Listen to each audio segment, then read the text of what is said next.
تعالوا نشوف ازاي هنعمل البسلة او البزلة. هنعملها ازاي بمنتهى البساطة بالغطا العادي مش بغطا السوفت لاين. هنا الآنية فاضية هظبط الاوديو سيرم على علامة اللحمة. هركب الاوديو سيرم بمنتهى السهولة وضغطت ضغطة ظهر خط مقوس ثم علامة اللحمة. وصل علامة اللحمة عطاني الارم، فتحت الغطا ونزلت بالبصلة. طبعا هنا انا بسوي في الهوت بان 24، اقدر اعمل الخطوات دي في اي آنية تانية عادي جدا.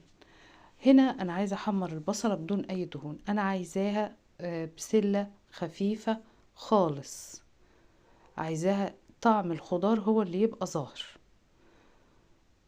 بحمر البصلة زي ما انتوا شايفين بدون اي دهون وبتتلون معايا وممتازة. ونزلت بالبزلة والجزر والتوابل بتاعتي والصلصة، كركم، بابريكا، كل الحاجات اللي هي بتديني الطعم اللي انا بحبه. طبعا كل واحد حسب رغبته، انا مش عايزة احط فيها شوربة او احط فيها اي نكهات تانية، انا عايزة طعم الخضار هو اللي يبقى ظاهر اكتر.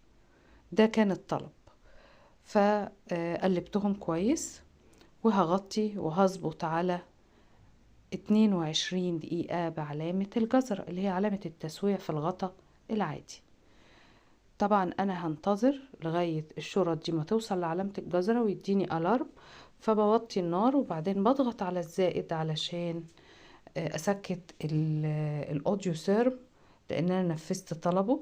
وادي النتيجة، احلى بزلة بخضار كأنه فريش وطعمه جميل ومستوي وبألف هنا وشفا.